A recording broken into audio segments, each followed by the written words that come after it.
Take a look at this video here. What do you think the game is all about?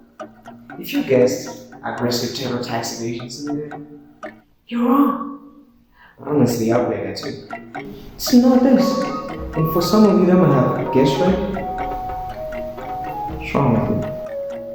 But anyways, the game was not what I expected. But I had the power to change it.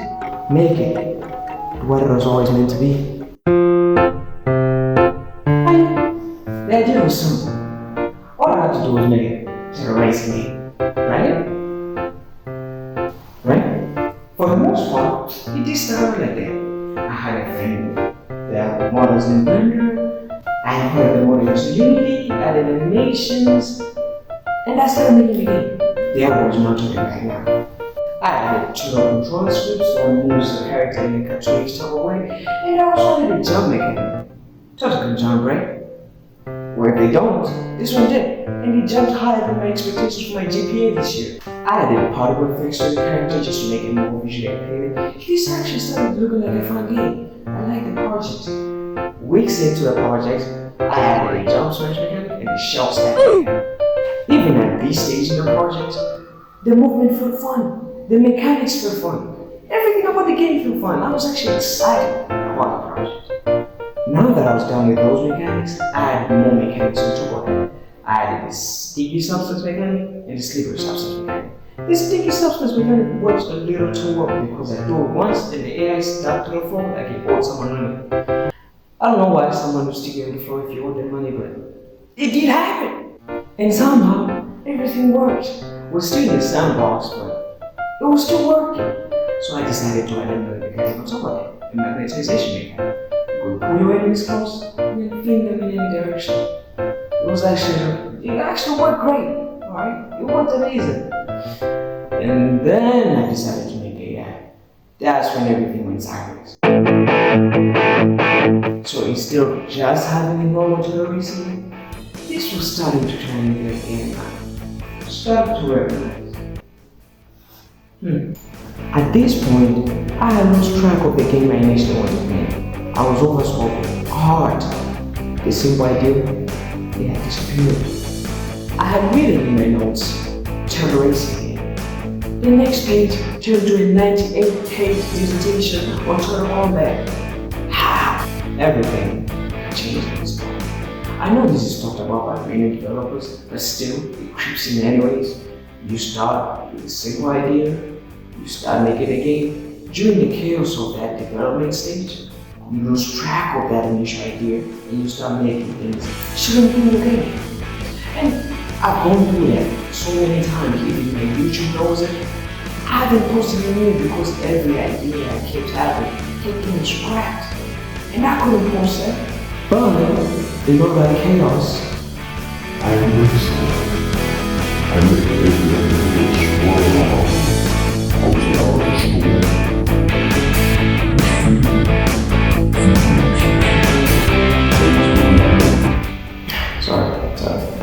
I lost it. Yeah, I know.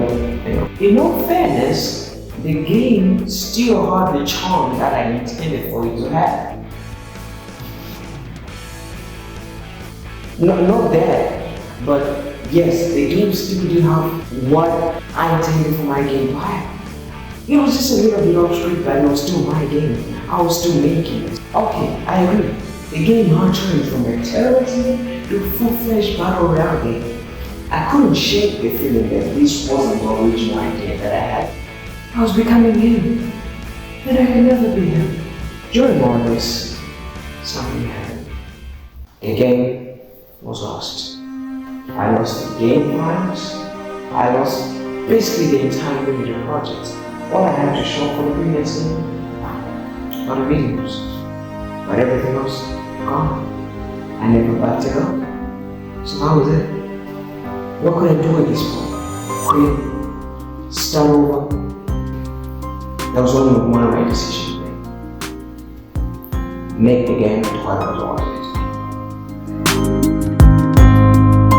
Even though the motivation was not the same at this point, I decided to make the game the way I originally thought.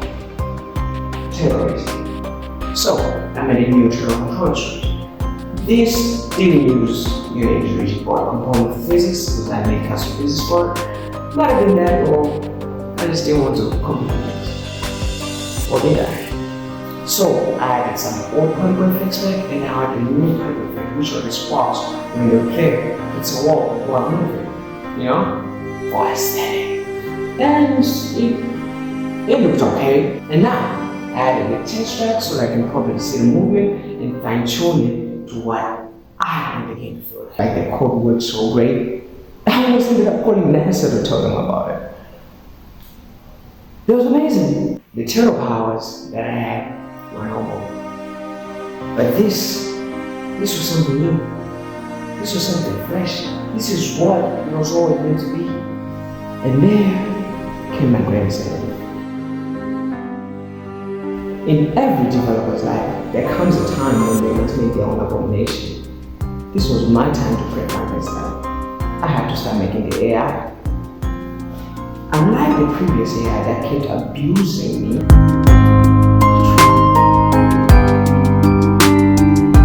this had to feel different. This had to feel fast, furious, and fast. So yes, I did make smart AI. I could tweak variables just to make them feel how I want the AI to feel. And it was great. I ended up adding more AI so that we have more races now. This actually felt good. This actually felt nice. Unlike the previous game, which took almost 3 months to get to the stage that, I left it at, this was just 2 weeks. I was making big improvements fast. I was working very fast. And it looked amazing. But we had one problem. The game was lacking. The game looked like it was running in a PowerPoint presentation. This game was running at 7 frames per second. 7! So now that I left that, I decided to make the race manager. The race manager keeps track of the AI across the player, the checkpoints they pass, their progress in the race. That will determine the leaderboard and determine how the race ends. Using the race manager made me feel like I was powered. Every time I opened up my PC, I felt like I was opening up genres. That shit felt great. I spend most of the time just looking at the AI and checking the race manager and seeing if it's recording everything properly. So checking the race manager, checking the AI, checking the race manager, checking the AI, checking the race manager, checking the AI. There was a lot of checking happening. So now I have perfected the positioning system. What I did for the positioning system was that the way I made the AI, I made it so that it follows a waypoint line. So that waypoint line, there's a sphere cast on that line to indicate where that AI is at that kind of point in time on my waistline. So what I did is add the same feature on the player himself so that, I can use that to determine which sphere is in front and which sphere is in the back. That way, I know who's in what position. And also, with the usage of checkpoints and the lab system, we made sure that when one system fails, another system can carry on. But no system failed, so I got concerned a little, but it worked. Now that I was done with that, I started experimenting with multiple camera angles. You could switch the camera angle by pressing B, and you could look behind you by pressing B. So started to actually become a game. I tested everything together for one last time just to make sure nothing broke, and so far everything looked great. So now I can move on to the next part.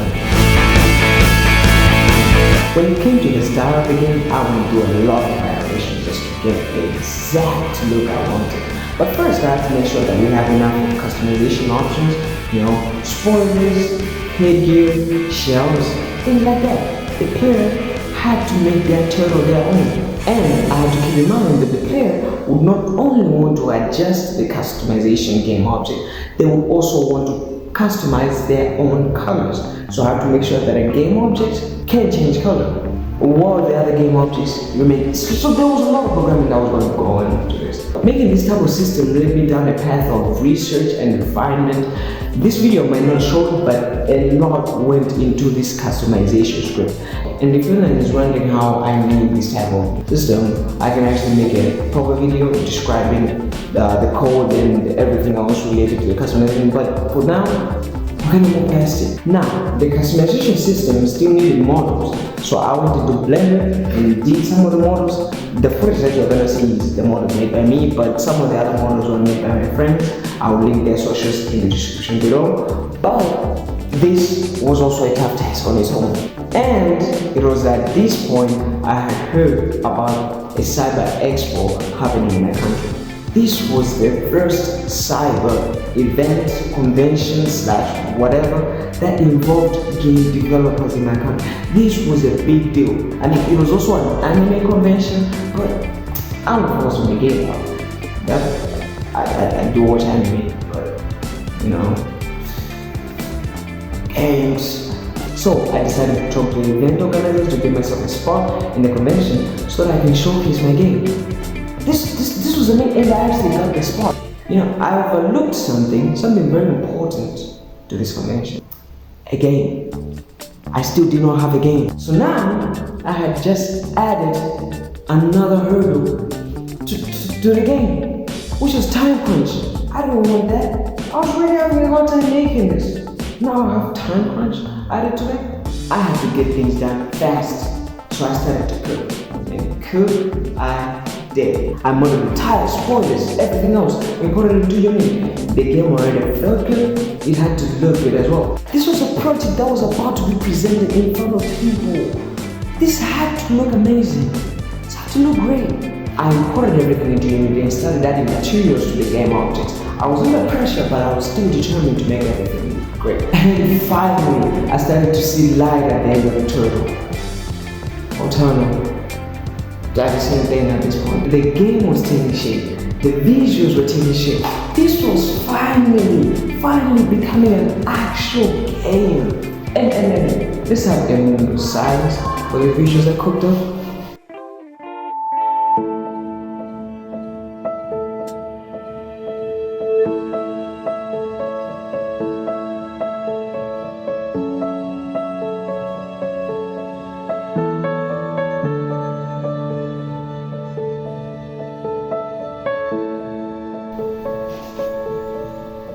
You know the saying, pressure makes diamonds? Oh no. Pressure makes heat. Heat makes more heat. And before you know it, everything you worked hard on catches on fire and you have no time to stop it. I was running out of time. Making the customization system made me forget that I had to make the environment where the turtles are going to race. And the customization system took a very long time to make. I mean, look at this. This wasn't going to do. Looks great. But where is everything else? And I think the pressure got to me because I stopped recording footage of the game making process, and it felt like when I tried to fix one thing, I was breaking another thing, and time was running out, so I'm breaking one thing, and it was all too much, and it was all depressing, and I started to feel anxious. This was a brand new feeling for me. I had never felt like anxiety before, but the entire game was a mess, and it kind of felt like I was going to miss my chance in the spotlight. I was not going to make it. I was going to miss the first ever event where indie devs actually get to showcase their skills. And as much as I want to be the hero of my own story and tell you that I defeated this villain and I come out on top, no. I just pushed through it.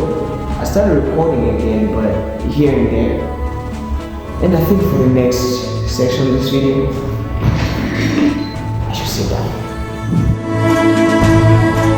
I still had a UI in me, and somehow I had to make the UI stand out. So I started making a moving UI. Whenever you press a button, the camera moves to show you the next turtle in a sequence of turtles. that look like they're in a race. I had my friend make a garage scene so that you customize that turtle in that garage scene, to make it look more nice. I had to texture it, of course, make it fit into the game. The videos are missing big chunks because I was seriously battling myself and trying to get this project done while I don't lose my sanity. And I was overwhelmed.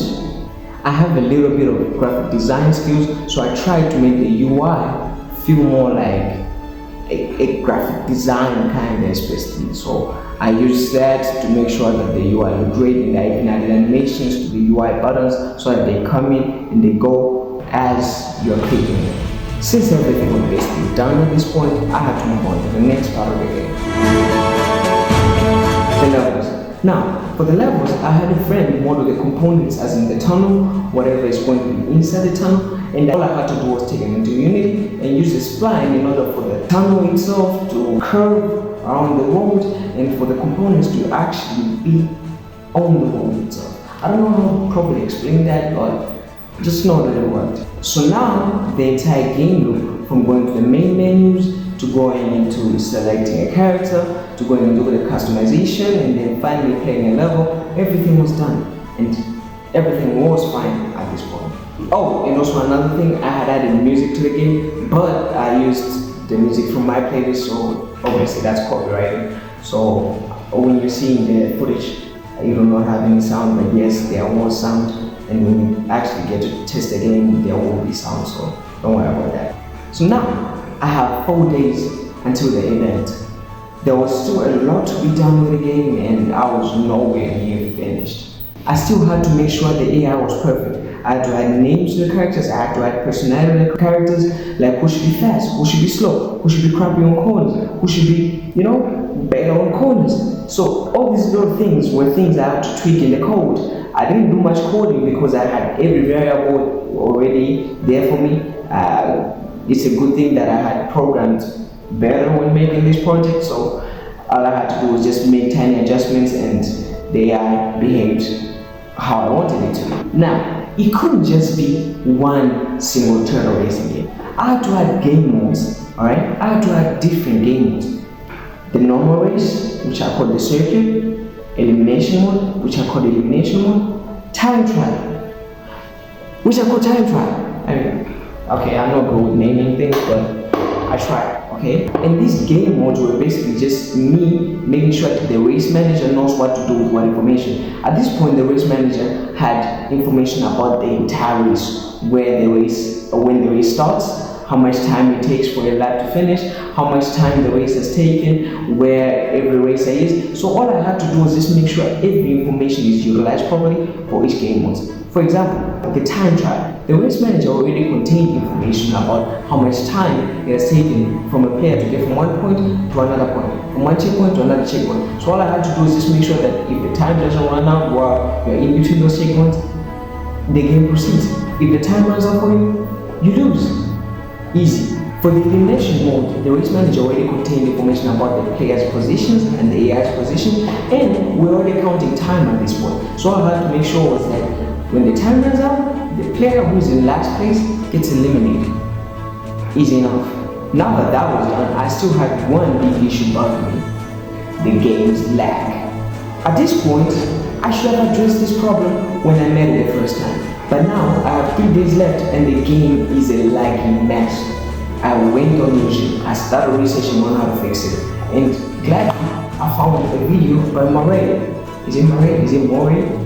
I do not know, but a very helpful dude. I will link his channel in the description. So in his video, he talks about how the update statement is process heavy and you don't have to use it everywhere. During my learning of game development, all I had used are update statements whenever I needed to get anything done. Whenever I wanted input, update statement. Whenever I wanted to play a jump, update statement. Whenever I wanted to play a move, update statement. So his video talks about how you can use event listeners and event managers in order to relieve the stress on your update statements. This part is going to get a little bit technical, but let me try my best. I'm going to give a simple example, right?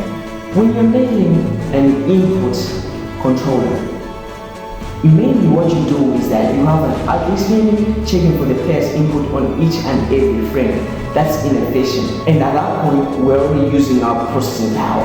right? What you can do instead is have an event manager, right? So that when you press a button, the game knows that, oh, the button is being pressed, what do we do with it? Instead of looking for that button each and every frame. So now we're just, managing what happens when you get this type of input. I mean, here is a better explanation for the concept, but I've tried my best. A lot of code in my game, so I had to spend an entire day refactoring the code just to make sure that it doesn't lag. And the good thing is that it actually helped. I went from 7 frames per second to about 23 frames per second, and I still had 2 days left. This was looking good. Now, with a day left, I decided to export my game, or build my game, and then send it to the people. So I still had to make a trailer, but I had already been recording footage at this point, so that was easy to do. But building the game, another problem. There were a lot of issues that came with building the game. The player was not spawning. Some other buttons didn't work. There was just a lot of issues, and I was not built to build with the stress. I'd already been stressed up to this point. I couldn't deal with this. But then again, what could I do? Just stop and not show the game that I worked hard for? No, I wasn't going to let a simple build issue deter me from my goal. So I pushed on. I had to make sure that the game built fine, and it did. So I sent it on time, and the video was wrong, but mainly it was a fail. So yeah. So finally, the Delta event. The Delta event was one of the most fun days I've had this year. I met amazing people, and it was honestly a magical moment. My presentation went off without a hitch. It was amazing, and I honestly got myself a shirt as well. It was just wonderful. To imagine that this whole thing started from me just seeing a cover of the game that I thought I could improve upon, to now me being at an event whereby I get to showcase my game in front of people, in front of a big crowd. It was honestly amazing. And of course, the game is up on ESG. You can play the game right now, and the game is free, of course, but you can also support so that I can make improvements to the game and I can actually make it into an actual title. Maybe even post it on Steam. I don't know. And also, I didn't want to make this video just to show that I'm better than the other developer. The other developer's game was amazing as well. I just wanted my take on the concepts that I saw in the cover art. So yeah, that's that. And hopefully you have a lovely day.